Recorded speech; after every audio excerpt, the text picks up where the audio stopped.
All right, I guess we'll get things started. Hi, everybody, and thank you very much for joining us this evening. My name is Matthew Charlton, and I run the sales and marketing at Academic Studies Press. We are very pleased to welcome our moderator, Helen Fremont, and our two authors, Elena Limberski and Sophia Shalmiyev, to today's event. And this is part of our ASP and Conversation series. So we thank them all for being here. And before I hand it off to our moderator, I want to let everybody know that the books of all three of our panelists are available for purchase wherever books are sold. We especially encourage you to purchase through your independent bookstore while they still exist, or through bookshop.org, which helps to support local bookstores. And also today's events will be recorded and made available on demand later. If you have questions, you can go ahead and put them in the Q&A at the bottom of the screen, and we'll get to them after some discussion. And now I wanted to introduce our moderator, Helen Fremont's new memoir, The Escape Artist, published in 2020 by Simon & Schuster, was selected as a New York Times Editor's Choice New Book.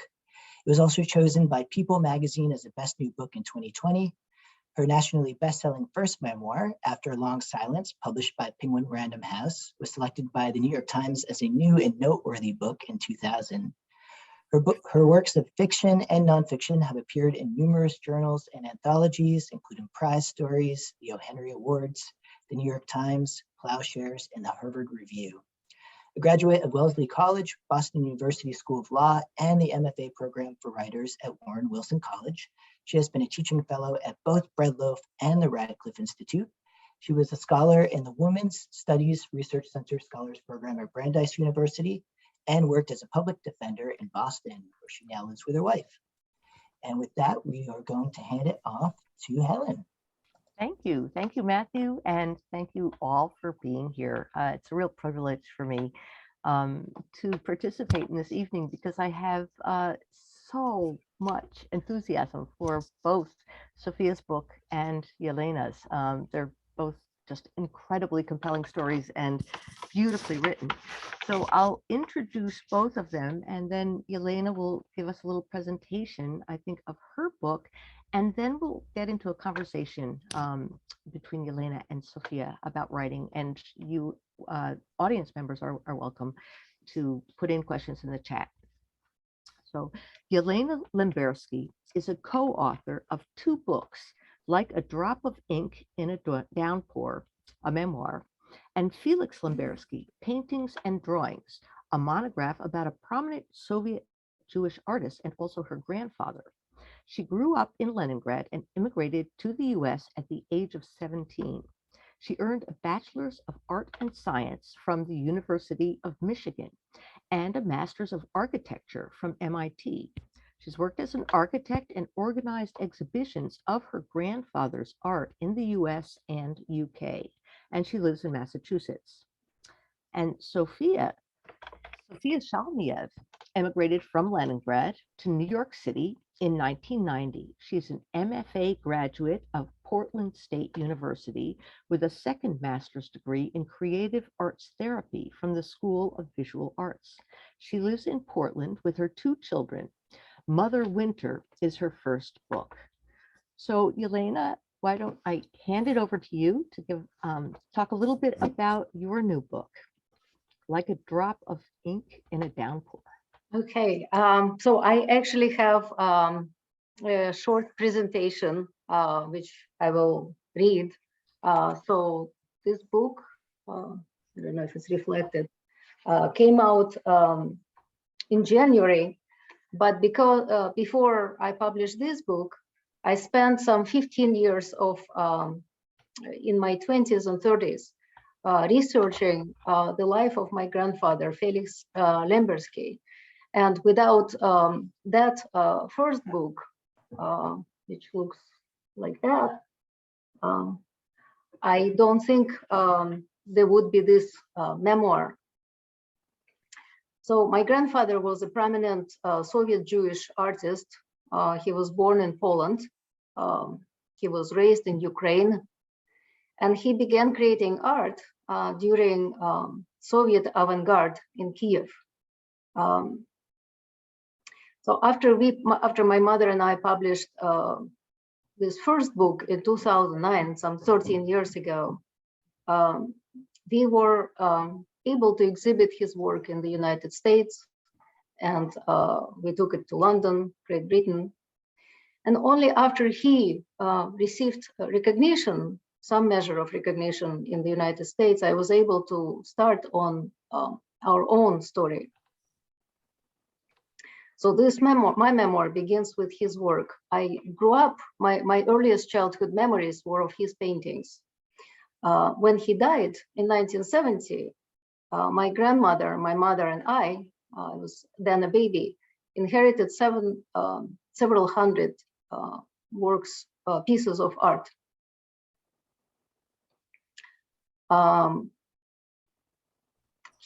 For political reasons, most of his work, most of his important work, could not be exhibited in the Soviet Union. So guests would come to my home, and when they came, my grandmother would sometimes bring out his oils out of the closet. So the paintings were stored everywhere. They were in a walk-in closet, under beds, on top of the bookshelves. So I remember two paintings, a Ležащая, reclining woman, that also was called The Siege of Leningrad, and Execution Babi Yar.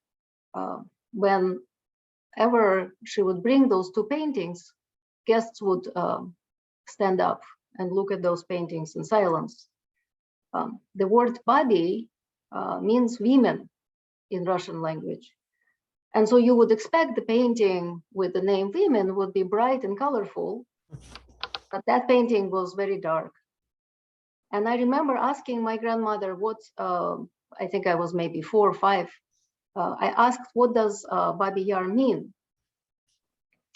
And my grandmother was always very cheerful, always smiling. But when I asked that question, I remember this terror and anguish in her eyes. She was not a Holocaust survivor. She survived the siege of Leningrad. She talked about the siege of Leningrad with us, but she had never, ever mentioned Holocaust. And so she didn't answer my question. She turned the painting to face the wall. And only years later, after I lived in Cambridge and began to research my grandfather's work, I learned about Babi Yar and Holocaust, which was never used in this, the word was never used in the Soviet Union. I learned that my grandfather's parents were not killed by a stray bomb, but died in the shooting fields during occupation, and that his Babi Yar paintings were the earliest of the massacre near Kiev, but these works were never allowed to be exhibited in the Soviet Union. Then in the 50s, my grandfather began to move to back to his roots in Ukrainian and Jewish avant-garde. But avant-garde was also banned in Russia, in the Soviet Union, since the 30s. So those works from the 50s and 60s could never be exhibited in the Soviet Union. After he died, his art and his legacy had no future in Russia. So when I was 8 years old, my mother decided that the 3 of us would emigrate to the United States, where she would be free to exhibit those paintings. We had to apply. There was a long, very tedious and elaborate bureaucratic process, but Soviet Jews were allowed to emigrate. And my grandmother was able to have her permission, her exit visa, and she left. So for the first time, when I was 10 years old, I remember this devastating loss of her leaving. But a year later, my father, my mother's ex-husband, gave up his paternity, and we were also able to get our exit visa. And so we were beginning to pack our bags. And this is where our story should have ended. But a few weeks later, after we received our exit visa, I came home to our almost empty apartment and saw my mother standing in the hallway. 3 men of Soviet police were searching our home. They tapped our mattresses, our pillows, they turned over our things. And when they left, they carried 2 objects. One was a 3-liter bottle of grain alcohol that my mother's co-worker had failed to pick up to return to the organization where my mother had worked. And the other object was our exit visa. Our exit visa was the reason why my mother was charged with a crime, with a fabricated crime. And the alcohol was a pretext. So the criminal case started against her. She was innocent. The crime was fabricated, and everybody told her, assured her that she would be acquitted. When the persecutor received her case, he said, there is no criminal case here. The KGB agent went to visit the persecutor, and we know this because my mom had a basically knew an attorney in the legal system who was a friend, and he shared that. She shared that.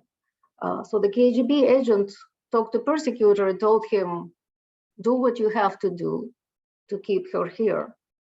The persecutor told him, do your dirty work on your own. And the KGB said, do as you're told. And the persecutor did as he was told. He did as he was told to do, because that's what persecutors do in Russia. Because they have to look out for themselves if they want to keep their cozy lives.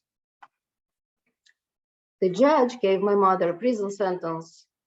I was 11 years old and left without a family. I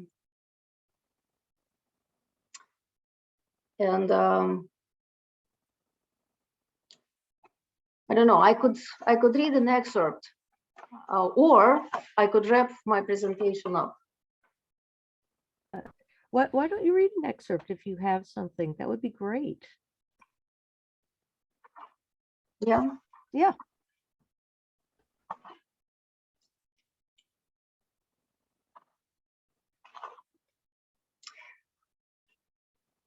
Actually, maybe towards the end if we have time. But what I do want to read, I want to read another excerpt, Helen. Okay. I want to read the excerpt, two short paragraphs, not from my memoir, but from yours. I want to read from The Escape Artist. And I want to read those 2 short paragraphs, Helen, because I believe that they frame they frame your, Sophia's, and my stories, and they give the kind of insight of where our stories come from. Because I believe that they are shaped by the same forces, even when we don't talk about those things, because when these things are left outside the margins of our books. This is the long shadow of war, displacement, immigration, repressions, and the secrets perpetuated by the governments or our families. So these are the 2 quotes from The Escape Artist by Helen Fremont. For more than 40 years, our family has been closer than fused. Yet so much had been hidden from me, shadows and illusions that I never understood. I'd spend most of my life trying to decipher the mystery of my family, and I was still at loss. Perhaps loss was precisely the point of our story. And the second excerpt towards the end. Often in families of survivors, we read separation becomes associated with death. A child who does manage to separate may be seen as betraying or abandoning the family. it was oddly reassuring to realize that we fit a pattern carved by a history of genocide. I just reread those pieces yesterday, and every time I'm moved by your writing. So our different memoirs have we have different threads, but one thread we all have in common is stories of women and children coping with loss and displacement over multiple generations. So.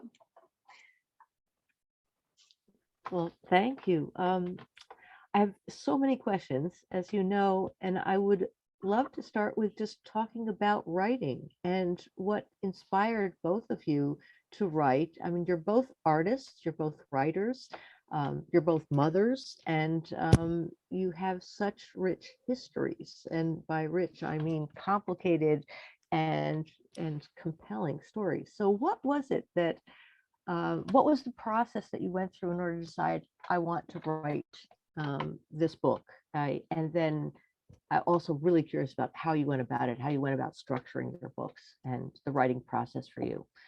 So whoever wants to, Sophia, do you want to take a crack at that first? Sure. I just want to also say that I'm really, really happy to be here with both of you. And thank you to Matthew and Becky for organizing this. Can you guys all hear me? Okay. Yeah, I mean, oh, and there's my dad who brought me here. Hi, Daddy.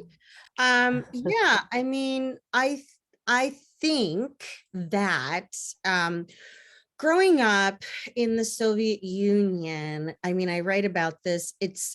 Art, literature is like what God is to Americans, and we didn't have really a religion that was public. There was a lot of private, and so the only way to really worship anything was through the arts, and people got around you know, the discrimination and being haunted and hunted and their traumas by absorbing as much art and literature as possible, collecting it as much as possible. And so for me, the highest honor I could have ever, you know, paid in terms of my background and how grateful I am that my weird, interesting family did escape. We're also escape artists. Is to have made my own language work rather than just be an absorber and an observer. And so, yeah, it was sort of like a thing where, you know, I think we all grew up out there writing poems and being really maudlin and theatrical and expressive, but because there was such a fear of persecution and like what happened with Yelena's mom, like at any moment somebody can whisk you away and change your life forever, and they had no problems making kids into orphans. And so for me, I think coming to America and discovering feminism and punk rock and seeing all of these incredible American and then later French writers gave me the permission to do it my way. And so I didn't really even think about publication, but it just seemed like one of those things where it's like, I need to make space for this or it'll eat me up. So, and I don't know if it was similar for you, Yelena, if you wanted to say more about that. I think so. I never in my dreams or any imagination thought that I would be a writer. And but I do remember that when my mother was taken away, when she was in prison, I was completely helpless and trapped by what was happening and unable to help her. The only thing I felt I could do was to remember what was happening and that one day I will just have to write the story. But I didn't imagine myself as a writer. And when I was in Russia, you're absolutely right. I think arts is a kind of a saver Political protests were impossible and still aren't possible, but people could say something through Ethiopian language that the culture other people could understand. And the protest was happening through literature, through samizdat, through poetry. And I did want to be a painter when I was in Russia, maybe to replace the paintings that were missing in our home. But when I came here, the life had kind of, the tables turned, and I just didn't feel that paintings had necessarily a place for me. That our home was again full of paintings, and I didn't want to add more. I wanted to somehow work on my grandfather's work. And so I think through his, but because when paintings are moved from one culture to another, they also become immigrants, and they also become indecipherable to another culture. People could see the beauty of my grandfather's paintings, the pretty colors, but to really understand the deeper meaning behind what he had to say, the spirituality, the history behind it, I had to be his spokeswoman. And so for that, I started to research, and a friend suggested write a book, and I just laughed him off. So just the idea was ridiculous, because my training was in nonverbal arts, architecture and painting. I couldn't write, but I did. And I wrote that first book for my mother because I wanted for her to feel justified this immigration, this whole thorny thing that we went through. But with memoir, I wanted to write it, and she didn't. She didn't want to store all those difficult memories. So, but she agreed to write it with me. So she did that for me. So that's how the writing. I gotta say, there's this when your mother is writing you letters when she's in prison, and she's encouraging you write poetry. She's very much encouraging you to write, and then you send her a story, and she's like, "Now, Yelena, this is terrible. It's just awful. I mean, you can see where it doesn't work." And I was just like, "Oh my God, that's like my mom." And yet, that's her idea of encouraging you. I mean, when I told my mother I wanted to go to an MFA,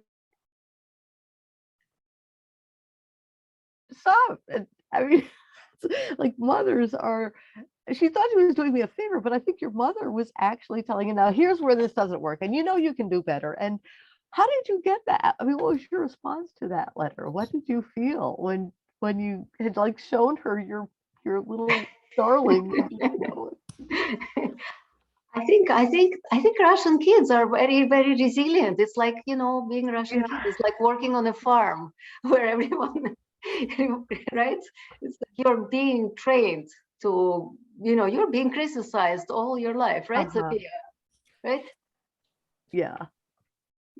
In fact, when I came here, I think I was shocked. In art school, where I would paint something and nobody would trash it. And in art school in Leningrad, they would come and they would wash off half of your watercolors, and you have to start over. And you're trained to do this from early age. I don't know what your experiences were, Sophia, with being in residential school, and was that like? I mean, I was lucky that I went to, internat. I went to boarding school, and I'm sure my dad has a lot to say about that. I mean, he just tried to raise me on a song and a prayer. And the idea was like, just, put this kid somewhere where she has access of some sort, so that we can move on and move anywhere from here, and let's get her started, rather than, I mean, I just wanted to be a neighborhood kid. I just wanted to go to my school and come home in the afternoon and just be lazy. But no, I mean, if you're not in chess, violin, ballet, if you're not doing it all, if you're not trying everything, because the idea is like life is both, precious and at the same time, like, who do you think you are? So you have to absolutely try everything because, access and availability, the scarcity mentality is not a mentality, it's a reality. And so coming from lack, and especially, if you're you're a shade darker than everybody else, and then on top of that you've got this funny last name, and then your passport says you're Jewish. I mean, it just kind of stacks, and I don't remember really being so much in my body. I did expect not just criticism, I expected punishment. So yeah. And yes, for whatever reason, I think, we study epigenetics now, but the lineage of the people who grew up in those regions, they are extremely resilient, and criticism is love. I think so. I think so. Yeah. I'm curious, once we're on the subject of our parents' influence in raising us and then responding to our art and our work, what were your family's response, both your children and parents and friends and colleagues, to publication of your books? Elena? Okay. Well, as yeah, so the books, I was working on this memoir for quite a few years, and every once in a while I will print out a draft and I would kind of put it in front of my kids and say, you should really read it, because I can't tell all the stories about myself to my children. It's much easier for me to tell this, just to tell it in writing, and I wrote it in big part for them, so they know where we came from. I also, when the books were published, I put a stash of them on a piano in our living room, and by the way, this is interesting read, you might enjoy it. So as far as I know, my kids have not read it. But many of my friends have, and when I was writing this memoir, I thought with horror that my friends and people who know me, the people in my community, would know all of my background. It's like walking, naked in the street. But I have to say that when you write it, it's not completely you, it is a construct, right? Mm-hmm. It's you look at yourself as something else from the outside. And so that's not entirely me, although the truth, it's all true, all the events is there. So I think I am incredibly humbled and fortunate now when people read it and sometimes praise it. And I'm especially thrilled when my old friends, people we know for 35 years, who knew nothing about us, who only knew us as this new clueless immigrants who came to Ann Arbor, and all of a sudden they see all this background story, and it's just this whole level of connection we're making with some of the people who are very dear to me. So that's our experience. Yeah. And Sophia? Yeah. Well, my concern definitely was for my family, and I was really worried that, because I am the daughter they raised. So I'm really brutally honest, and I was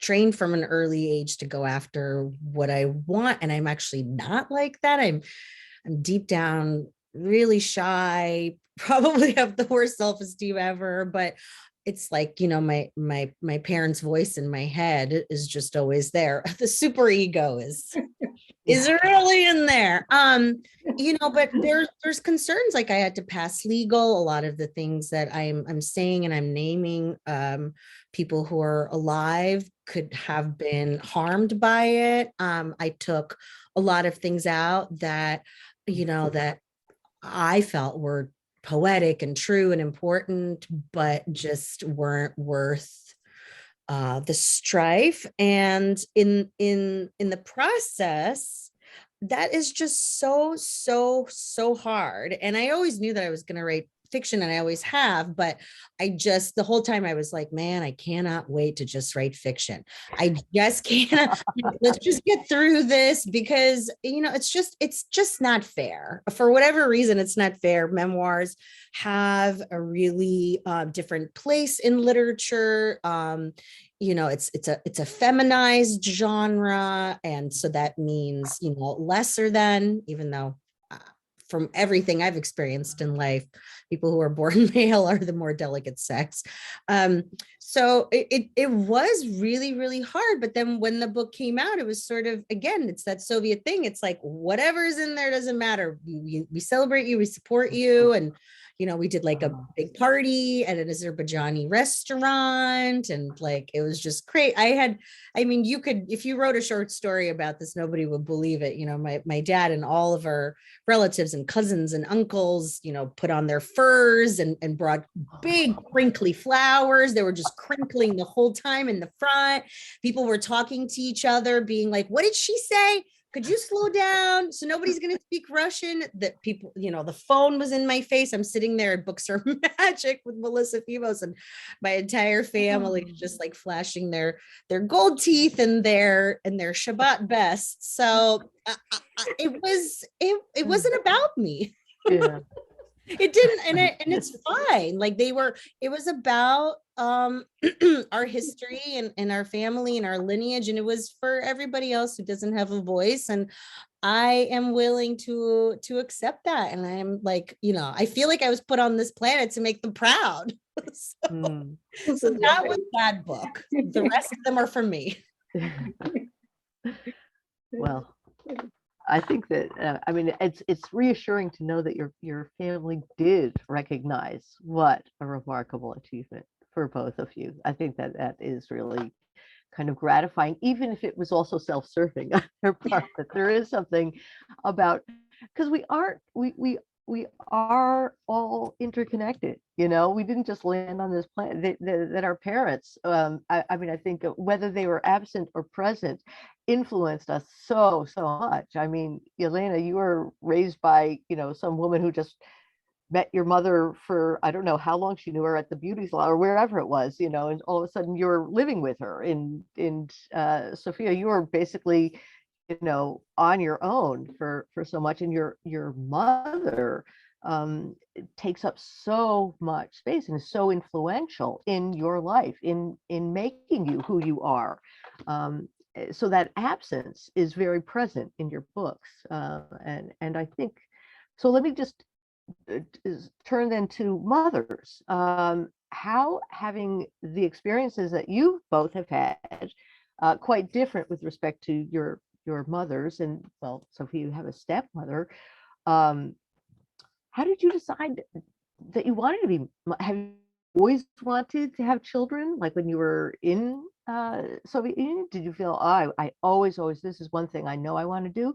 Is it something that you ever had doubts about? Just what were your experiences, and what is it like to be a mother and give birth to a book? Maybe Sophia, maybe you could start. You want me to start? It's a loaded question. It's your event. My book already came out. I remember like standing up in second grade where we were like all talking about, what we want to do. And I wanted to be a grandmother. I was very interested in being a grandmother. I wasn't even, I didn't really have a concept because, and my stepmother did raise me. She's just my mother, my mom, Luda.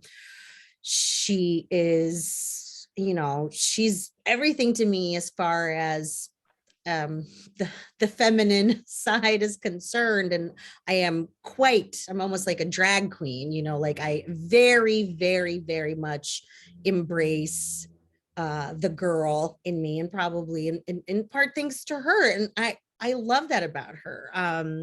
She made it look glamorous and interesting and dramatic.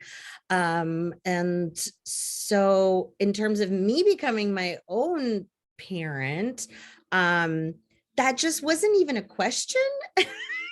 And I don't know if it was because I was just socialized like that by my family, and when I wasn't married at 25, they were like, the clock is ticking, you're drying up, and I was like, wait, what?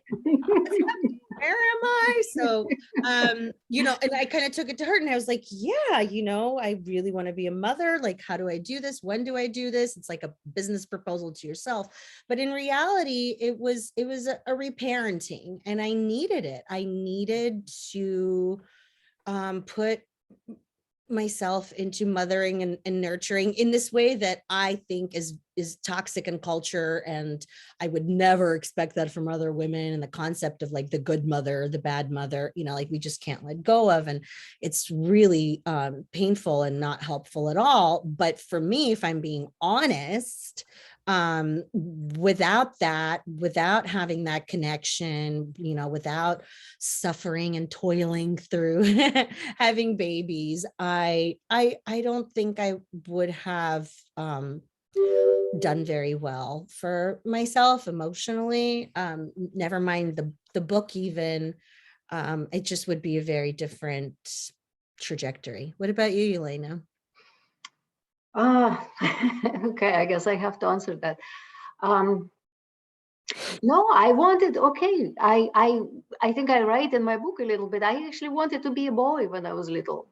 And it is, it is separate from the context that we're living in right now. But I thought that boys, the girls in Russia, in Leningrad, were taught to be pliable and obedient, покладистые and послушные. And the greatest compliment you could pay to a girl, that она шелковая девочка, silken girl. And you, Sophia, write golden girl, which is золотая девочка, which means the same thing, just a well-behaved girl. And I was one of those very well-behaved girls. Everybody, the teachers, the friends would always comment, she's such a good, well-behaved girl. But I wanted to be a troublemaker, and I just didn't have it in me and so I would always associate myself with boys who would be full of mischief, and they would start little, when we were 8 years old, they would have gangs, and we would do this mischievous thing going in the basement of our apartment building, and it was all stinky, and they would have this make-believe gun out of some piece of wood, and we would be, and I would be part of this, and I thought, very cool. So no, I have to be honest, I didn't want or think to having children. There were no kids in my childhood. I was the only child. We didn't have, or maybe there were, but I just didn't pay attention to them. So, but yes, when I turned 17, the pressure from the family started that it was time to have kids. And my mother had to have grandchildren. Before I was grown up, she already was longing for grandchildren. And so I don't think we had a choice. I don't think I had a choice, because I had to, Helen, you write about pleasing your mother. I had to please. We have to please our parents. So I have 2 kids, but it took me a very long time. My mom had to wait for a very long time. I had my kids when in my 30s. I have an almost 18-year-old and 15-year-old, and yeah, I wanted to give them everything I did not have. And but it's we parent ourselves. We parent what we know from our own childhood, but our kids are in a completely different place, different culture, different time, and they have different temperaments. So what I do for them, thinking is what I needed may not be what they need. I want to be present. They think I'm smothering. I'm giving them freedom, but maybe they need structure. Mm. They It's a fool's errand. Yeah, yeah, yeah. yeah. It is. But even I didn't like escape putting that pressure on my kids. I mean, like I literally have conversations with them about whether or not they're gonna have a family, and like friends are like, they're too young. I'm like, I would die if they didn't have kids. Like it's in me, it was put in me. And I mean, I am a I am a very angry feminist, right? But like there's this one thing where I'm like, can't we just have a family? You know, so yeah, it did not escape me. So I hope you probably don't put any pressure on your kids to have Oh, kids. oh my gosh, that pressure. Oh, they will tell you. So are you teaching your kids violin? Are you putting the academic pressure? Oh no, I am not at No. all a Soviet mom in any way, shape, or form. I'm more like, no, I try to be easygoing. I try to just kind of let them be their own person. And I try to be more of like an American mom, but only because I got, a mental health degree. And I work in mental health, like, my job, I'm stepping away from teaching and going back to child and family crisis work. So it's like I just always have another super ego dangling around that's like, nope, that's not good for them, but my kids didn't come out unscathed. My son spent from the age of 4 up until now just going to see lots and lots and lots of shrinks. Lots and lots and lots of PTOT and this and that. Again, and especially it's genetics too. I mean, he has his own needs that and I don't relate to some of them, like when I think about how easy and wonderful his life is, but we only know what we know. And then my daughter is a completely different person. I mean, she seems to be everything that I would have been if I didn't have colossal trauma. I mean, she's just a sturdy person, and she does not mince words, and she knows what she wants, and she has incredible boundaries. And me, like, I'm like this codependent people pleaser who then loses her temper after a while. Is like, oh, I'm so put upon. Well, I put myself in that position, but I am who I am too. And, I don't know if my kids will also ever read my book. At the time when it came out, they were both way too young, and, they came to some events and I edited things around so they didn't, my book is kind of a dirty book. Oh, it's a beautiful, beautiful book. It's a beautiful poetic work of art. So adult. So, I'm not hiding anything from them, but I also cannot, let's just say, I grew up in a very candid household where I saw everything, and in a way I'm glad for it, because it's made me an observer and a writer and a better painter. But they just need to be kids. They don't need to concern themselves with any of this stuff, and they're not going to be this deep, and they're not going to believe in in magic and think about exile, and they're not. And so it's like we live in different neighborhoods in Leningrad. Like the bridge comes up and you can't cross to the other side. That's the metaphor, Yeah, you can. Yeah, they have a but I want to add is I was rereading Helen's book yesterday, and it's very interesting because even though the generations are shifted, Helen, you are a first generation American, right? And you have you grew up with a sister, and I actually see my kids in your narrative, and and I think I was very naive when I came here, and I thought, well, my kids will have a happy life just because they have a home, they don't have to deal with repressions, and but it's not a given. I think it's a very, very difficult to be growing up in a bicultural or tricultural family. when the parents are one thing and the culture that we bring in and try to, transmit to them does not fit at all with what they see with their peers. And on top of it, they're never quite at home, because in the Jewish school they're Russian, and the American school, in the public school they're Jews, and then at home it's extremely complicated. And I think the idea that freedom somehow makes their life better is wrong. I think that in many ways it was easier to grow up in Russia, where everything was strict and regimented and prescribed, because you were not responsible as a child for every decision. Now I see my kids, they have to make everything as a choice. Everything is a decision: what they wear, what they eat, where they go, what classes they take at school, everything. And they just have to constantly navigate this terrain, which I didn't have to. And in some ways, maybe it was easier. I mean, it was government that you knew was flawed and fake, and you knew not to believe anything. But here you don't know what to believe: what is up, what is down, what is right, what is black. So there's some questions. There's some questions in the from the audience. We should probably give a chance to. Question for Yelena.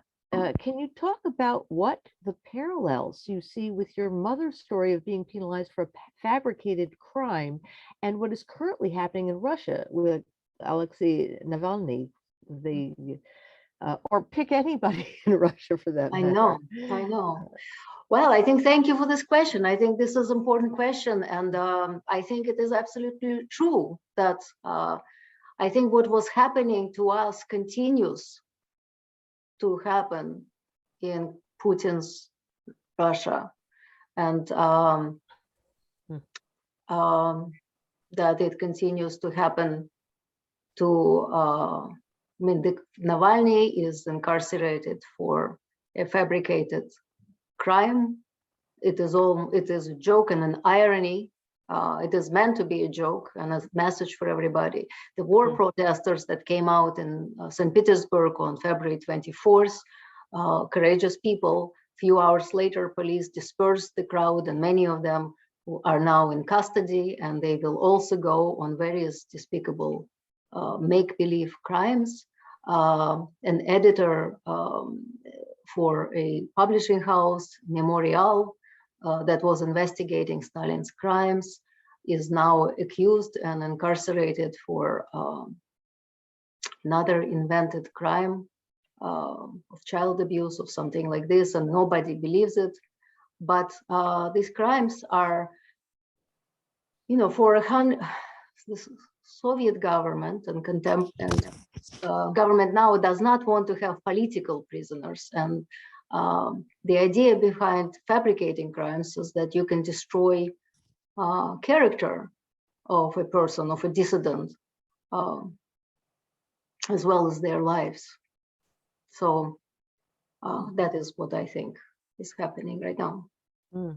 It's important that the art is made, right? Like any art, I'm thinking specifically, and I know we're running out of time, I'm specifically thinking about how Pussy Riot, as feminist performers, were the first to really pay a public price and continue to pay, and at least attempted, they took a lot of American Riot Girl ideas, right? Like the whole Pussy Riot idea, and the Guerrilla Girls idea of, we're all going to be sort of anonymous, but it's not about, this one person who's the dissident, like we keep saying Navalny, which is great. I mean, but they're just, it's a movement of people. And so when I think back to that and where we are now and what they struggled for before seemed like a joke to people, and now we see that they were making art and they were making statements about the situation that nobody was paying attention to. And so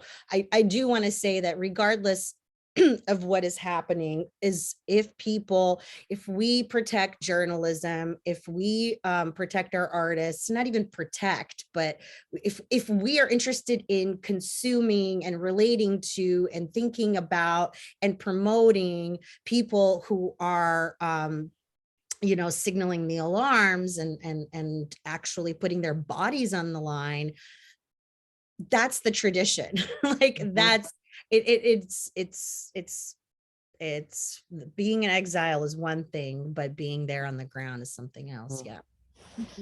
We have another question from Muriel Nelson, a poet, a wonderful poet, asks, she's wondering about now, how do you understand what is happening in Ukraine and in Russia with regard to Ukraine? And she also is hoping that you're not being treated badly by association as Russians because of Putin's actions.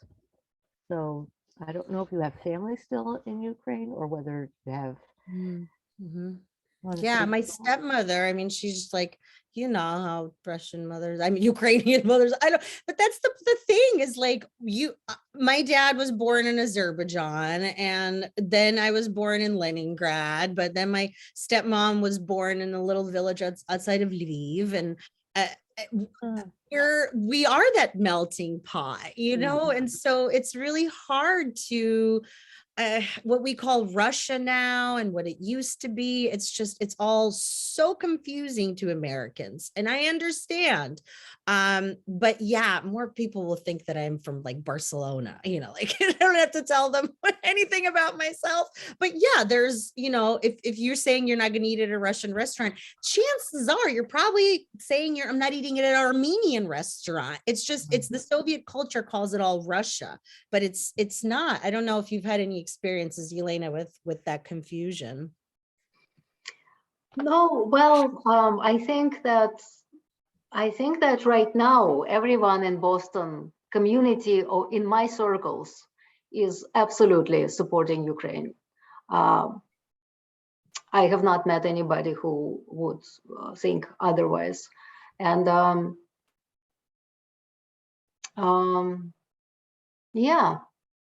yeah, I personally have not experienced any backlash.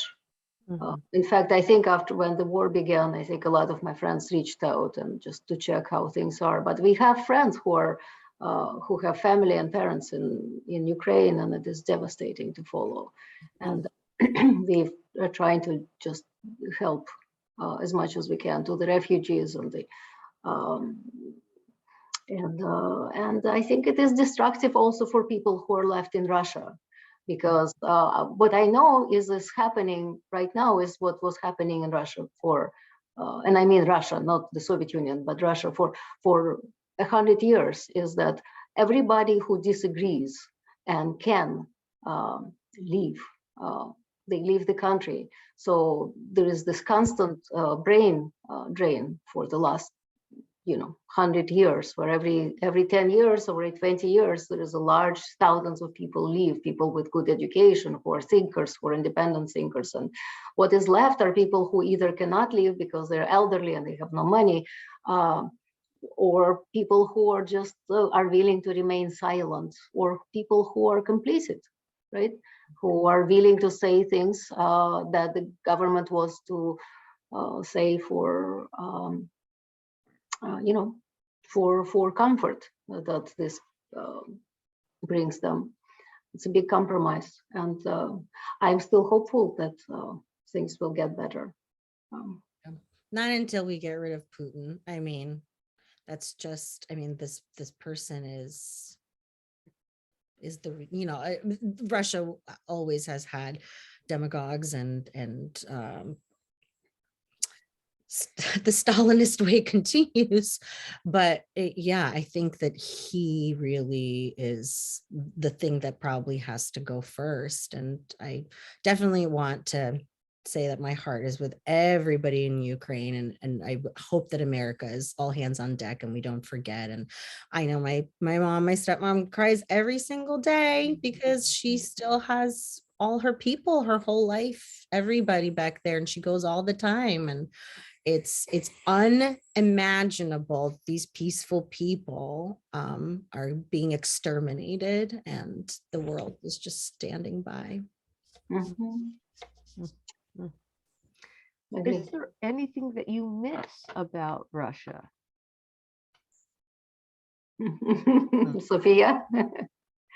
It's like children, God bless them. They've got their fantastical imaginations. And I, looking back on it, yeah, like I miss my freaking uniform. Like I do. Like I loved having a pinafore and apron. I loved taking off my mangetti and washing them and ironing them and doing all the things. Like I love the attention to detail and craft and the kind of self-care that went into things. I love the simplicity of not having 20 million things to boast about.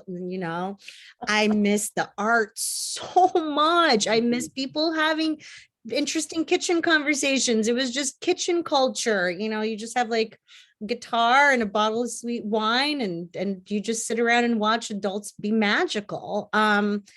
I don't know. I mean, my dad still, he throws a party. Feeding people and talking and having, ebullient discussions and all of that still happens, but it's just not the same. What about you, Elena? No, I miss nothing. I really miss nothing. No nostalgia. Right. Yeah, nostalgia is death, but I still indulge. Yeah. I was wondering how much of that is being Jewish, and I think that's part of it too, the cultural background. But Yeah. I don't know.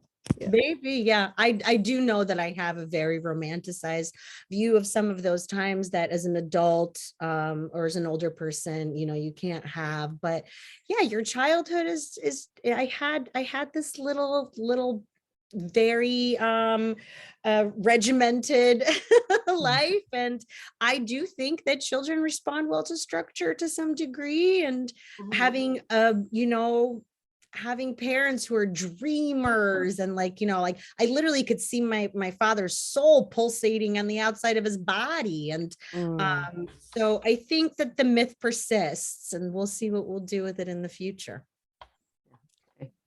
Thanks.